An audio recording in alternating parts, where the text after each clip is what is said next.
ஜீவசமாதியில பாத்தீங்கன்னா உடலை விட்டு உயிர் பிரியாது. உயிர் ஓட்டம் மட்டும்தான் நிற்கும். நீங்க எவ்வளவு நாள் கழிச்சு தோண்டி பார்த்தா கூட உடல் அழுகி போகாது. அதே நிலையில தான் இருக்கும். காரணம் என்னன்னா, எல்லா ஜீவசமாதியிலும் அந்த உடலுக்கு மேல ஒரு சிவலிங்கம் வைக்கப்பட்டிருக்கும். இதுதான் அந்த ஜீவசமாதியுடைய சூட்சுமமே. எதுக்காக அது வைக்கப்பட்டிருக்கு அப்படின்னு பாத்தீங்கன்னா, கோயில்கள்ல அவங்க ஜீவசமாதி அடையிறதே கிடையாது. ஜீவசமாதி இருக்கிற இடத்துல கோயில் கட்டப்படுது. நல்ல ஒரு எக்ஸ்பீரியன்ஸ் இருந்தது, அங்க போனா வேண்டுதல் நடந்துச்சு, மனசு ரொம்ப நிம்மதியா இருந்ததுன்னு ஒரு சில கோயில்களுக்கு அதிகமாவே சொல்லுவாங்க. அதுக்கு முக்கியமான காரணமே அங்க இருக்கிற அந்த ஜீவசமாதிகள் தான். ஜீவசமாதின்றதே ஒரு நார்மல் ஸ்தலம் கிடையாது. அது இட்ஸ் எனர்ஜி சோர்ஸ். ஸோ அங்க வர அத்தனை பேருக்குமே அவங்களுடைய அருள் கிடைக்கணும், அவங்களுடைய எனர்ஜி ரிசீவ் ஆகிக்கிட்டே இருக்கணும். ஒரு சில மகான்கள் அதிகமா வியாதிகளை குணப்படுத்தக்கூடியவரா இருக்காரு அப்படின்னா, அவருடைய ஜீவசமாதிக்கு போகும்போது உடல் வியாதிகள்லாம் சரியாகுது. ஜீவசமாதி அடைஞ்ச நிறைய பேரை நான் இங்க பார்த்தேன் அங்க பார்த்தேன் நிறைய பேர் சொல்லியிருக்காங்க. அவர் உடல் அங்க இருக்கும், உயிர் உள்ள இருக்கும். ஆனா எப்பெல்லாம் விருப்பப்படுறாரோ அப்பெல்லாம்.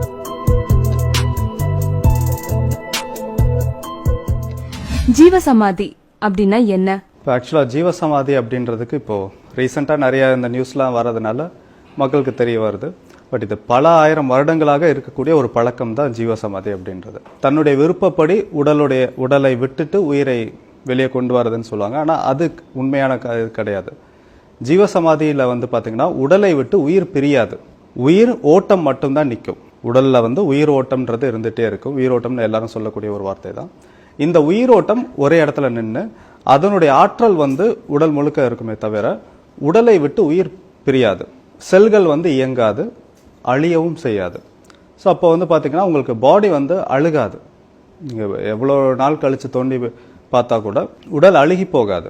அதே நிலையில தான் இருக்கும். காரணம் என்னன்னா, ஜீவசமாதியில் உட்கார்ற எந்த ஒரு மகானும் சித்தரும் உடலை விட்டுட்டு வெளியில போறது கிடையாது. அந்த உயிர் உடலுக்குள்ளரையே இருக்கும். அது ஒரு சஸ்பெண்டட் அனிமேஷன் சொல்லுவாங்க. இது இன்னொரு இதில் சொல்லணும் பார்த்தீங்கன்னா, ஒரு சில மிருகங்கள்லாம் பார்த்தீங்கன்னா இந்த கிளைமேட்டிக் சேஞ்சஸ்க்காக ஹைபர்னேஷன் மோட் அப்படின்றதுல போகும். ஸோ கண்டினியூஸாக பல மாதங்களுக்கு ஒரு தூக்கத்திலேயே இருக்கும். இந்த ஒரு நிலையை பெர்மனண்ட்டாக வச்சிருக்கிறது தான். அதுக்கப்புறமா பாடியில் அந்த பிளட் ஃப்ளோ இருக்காது, அந்த செல்ஸ் ரீஜெனரேட் ஆகிறது, இது எதுவுமே இருக்காது. இது எல்லாமே அப்படியே ஸ்தம்பிச்சு போய் நிற்கும். அந்த ஃப்ரோஸாய் நிற்கக்கூடிய அந்த ஸ்டேட் தான் ஜீவசமாதி அப்படின்னு சொல்றது. ஜீவசமாதி அப்படின்ற ஒரு விஷயம் தற்கொலைக்கு நிகரான ஒரு விஷயம் அப்படின்னு சொல்றாங்க. இது ஏத்துக்கக்கூடிய ஒரு விஷயமா இருக்கா? இல்ல, இதை நம்ம தற்கொலைன்னே சொல்ல முடியாது. ஏன்னா சொன்ன மாதிரி ஜீவசமாதியில உயிரே பிரியறதில்லை. அப்புறம் எப்படி இது தற்கொலை ஆகும்? அதே சமயத்துல இது உடலை அப்படி பாத்தீங்கன்னா உயிரோட வச்சு புதைக்கிறாங்களே, அப்ப இதுவும் ஒரு கொலை தானே இல்ல தற்கொலை தானே அப்படின்னு கேட்கறதும் உண்டு. இது ரொம்ப ஒரு நுணுக்கமான ஒரு யோக முறை. இத சித்தர்களும் மகான்களும் யோகிகளும் மட்டுமே செய்யக்கூடிய ஒரு விஷயம். இத சாதாரண மனுஷங்க பார்க்கும்பொழுது அவங்களுக்கு இது புரியாது. இவங்க செய்யறது எதுவுமே தற்கொலை கிடையாது. ஏன்னா எந்த ஒரு பிற உயிருக்கும் தீங்கு இழைக்காதவங்க தன்னுடைய உயிரை மாச்சுக்கணும் யோசிக்கவே மாட்டாங்க. சோ தற்கொலைன்ற ஒரு கான்செப்டே இதுல கிடையாது. மக்களோட பார்வையில இது ஒரு பைத்தியக்காரத்தனமான விஷயம் மாதிரி தெரியுது.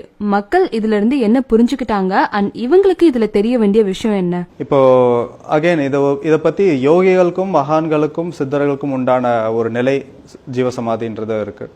சாதாரண மனிதர்கள் புரிஞ்சுக்கக்கூடிய நிலையில இல்ல, அது ஒண்ணு இருக்கு. அதோட முக்கியமா இப்போ இதுல தெரியாத தகவல்கள் அப்படின்னு பாத்தீங்கன்னா, ஜீவசமாதியில நீங்க போய் உட்கார்ந்து தியானம் பண்ணும் பொழுது அது ஒரு அபரிமிதமான ஒரு சக்தி உங்களுக்கு கொடுக்கும். அந்த ஜீவசமாதிக்குள்ள எக்ஸ்ட்ராடினரி ஒரு எனர்ஜி இருக்கும், அபரிமிதமான ஒரு சக்தி இருக்கும். அந்த சக்தியை நீங்க உள்வாங்கிக்கணும் அப்படின்னா நீங்க ஜீவசமாதிகள் இருக்கிற இடத்துல போய் உட்கார்ந்து கொஞ்ச நேரமாவது தியானத்துல இருக்கணும்.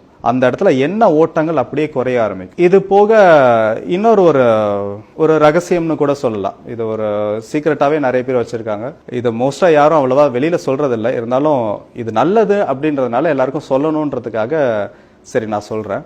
சில ஜோதிட மாந்திரிக பிரச்சனைகளால பாதிக்கப்பட்டவங்க கூட ஜீவசமாதிக்கு தொடர்ந்து போறது மூலமா அதுல இருந்து வெளியில வர முடியும். இப்ப இந்த ஜீவசமாதி அப்படின்ற விஷயம் ஒரு மனிதன் இறைநிலை அடையிறது மட்டும் தானா, இல்ல வேற எதனா இதுல சூட்சமம் இருக்கா? இப்ப இந்த ஜீவசமாதியில பாத்தீங்க அப்படின்னா, ஜஸ்ட் அந்த அவருடைய இறந்தவருடைய உடல் மட்டும்தான் இருக்குமான்னு கேட்டா அதுவும் கிடையாது.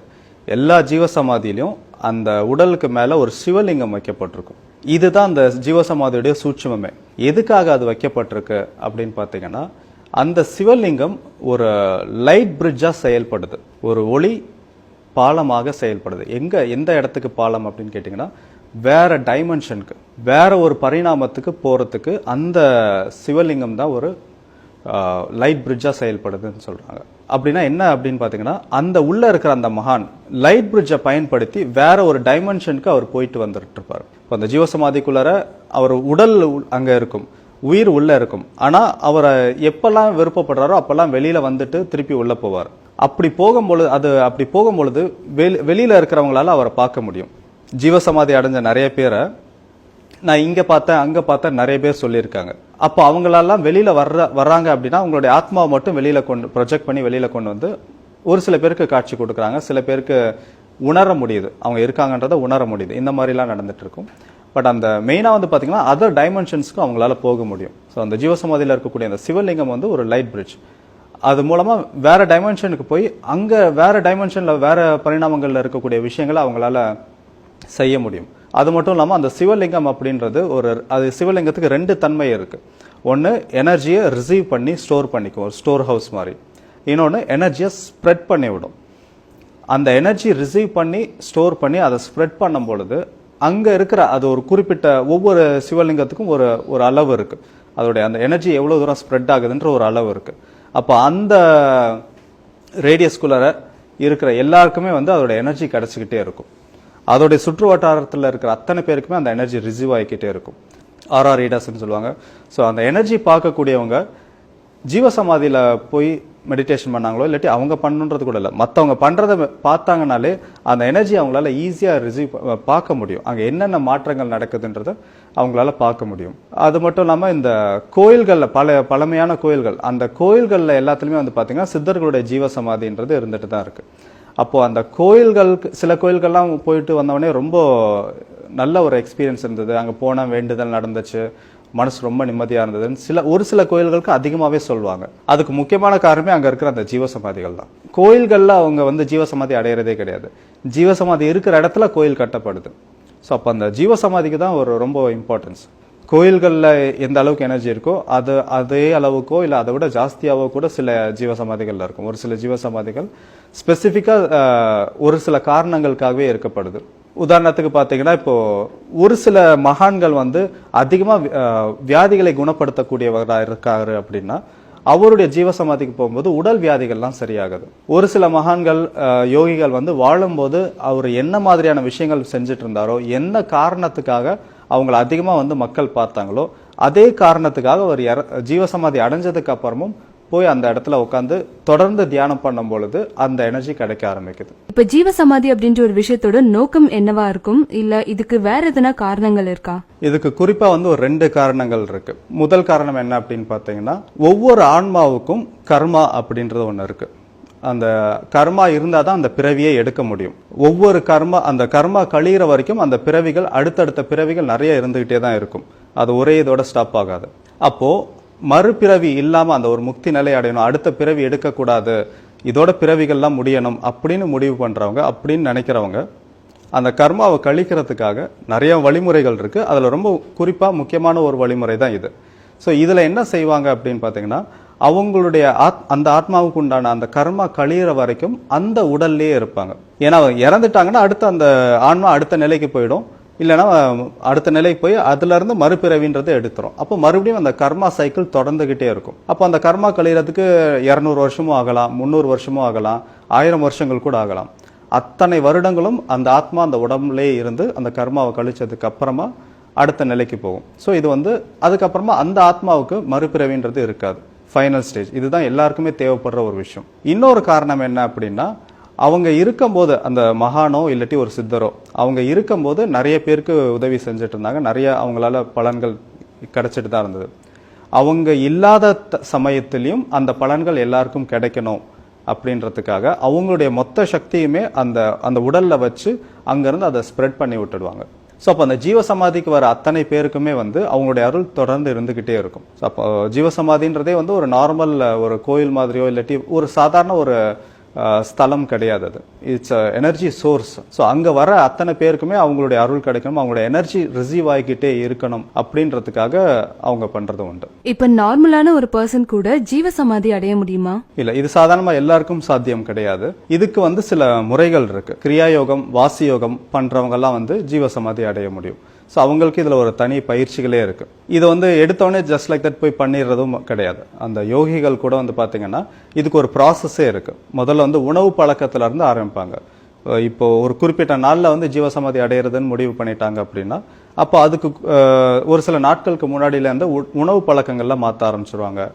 அவங்களுடைய எல்லாமே கன்செப்ஷன் கம்ப்ளீட்டா குறைய ஆரம்பிச்சிடும். வெளி உலக தொடர்பும் குறைய ஆரம்பிக்கும். வாசியோகம் பண்றவங்க அதுலயும் குறிப்பா வடகரை சிவானந்த பரமஹம்சர் அவருடைய ஃபாலோவர்ஸ் நிறைய பேர் இது பண்ணிட்டு இருக்காங்க. இப்போ நானும் யோகா பண்றேன், அப்ப நானும் பண்ணலாமா அப்படின்னா அதுக்கும் இதுக்கும் சம்பந்தமே கிடையாது. யோகால இது வேற ஒரு நிலை, டோட்டலா ஒரு அட்வான்ஸ்டான ஒரு நிலை. இப்போ ஒருத்தவங்க ஜீவசமாதி அடையணும் அப்படின்னா அவங்களோட ஃபேமிலிய ஒரு நல்ல வழியில செட்டில் பண்ணிட்டு தான் அவங்க ஜீவசமாதி அடையணும்னு ஒரு பேச்சு இருக்கு. சோ இத பத்தின உங்களோட கருத்து என்ன?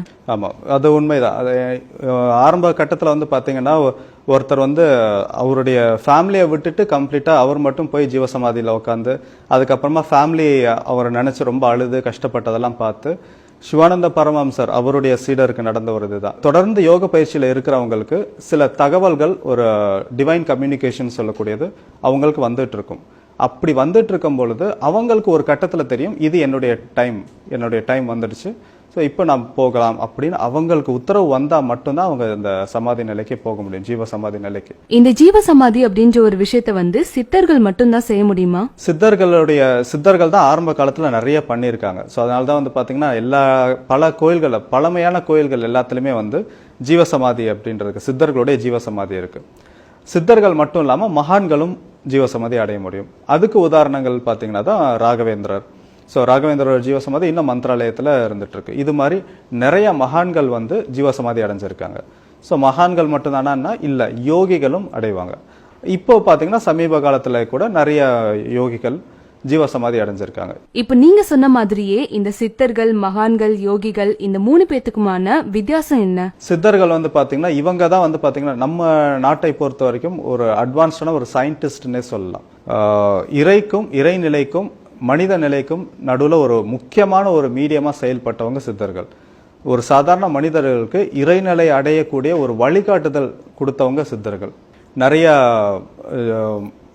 அறிவியல், விஞ்ஞானம், மெய்ஞானம், ஜோதிடம், மாந்திரீகம், மருத்துவம், விவசாயம், இந்த மாதிரி மனிதர்களுக்கு தேவையான எல்லா விஷயத்தையுமே, ஒரு எக்ஸ்ட்ராடினரி நாலேஜ் எல்லாத்தையுமே சித்தர்கள் கொடுத்துட்டு போயிருக்காங்க. ஸோ சித்தர்கள்ன்றது ஒரு நம்மளை பொறுத்தவரைக்கும் ஒரு அட்வான்ஸான ஒரு சயின்டிஸ்ட்னே சொல்லலாம். மகான்கள் அப்படின்னு பார்த்தீங்கன்னா ஒரு சில ப்ரீவியஸ் ஹிஸ்டரிஸ் கண்டிப்பாக இருக்கும். ஒரு சாதாரண மனிதனாக பிறந்திருக்கலாம், பிறவியிலேயே ஒரு தெய்வ நிலை அடைஞ்சவங்க. ஸோ அந்த தெய்வ நிலையை ஒரு மக்கள் அடுத்த நிலைக்கு கொண்டு போறதுக்காகவே பிறவி எடுக்கப்பட்டவங்க. யோகிகள் அப்படி கிடையாது, யார் வேணாலும் யோகி ஆகலாம். இப்போ சாதாரணமா எந்த கடவுள் நம்பிக்கையுமே இல்லாதவங்க கூட திடீர்னு ஒரு யோகத்துல ஈடுபாடு ஏற்பட்டு ஒரு யோக பயிற்சிகள்லாம் தொடர்ந்து செஞ்சு அதுல நிறைய டீப்பா போயிட்டாங்கன்னா அவங்களும் ஒரு யோகி ஆகலாம், அவங்களும் ஜீவசமாதி கூட அடையலாம். ஜீவசமாதி அடைவதற்கு வயது வரம்பு ஏதாவது இருக்கா? வயது வரம்பு அப்படின்னு அவங்க எதுவும் இது பண்றது இல்லை. ஆனா முக்கியமா அவங்க சொல்றது என்னன்னா, உங்களுடைய குடும்பம்னு இருக்கும்போது அதோடைய கடமைகளை முடிச்சுட்டு வந்திருக்கணும் அப்படின்றது தான்.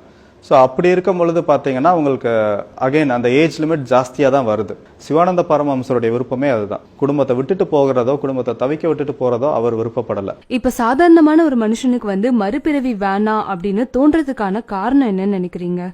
மறுபிறவி அப்படின்றது பார்த்தீங்கன்னாலே சொன்ன மாதிரி கர்மா தான். மறுபிறவி வேணான்னு ஏன் யோசிக்கிறேன் அப்படின்னா, இந்த வாழ்க்கையே நமக்கு போதும். நம்ம அந்த ஒரு எத்தனையோ பிறவிகள் இருக்கு.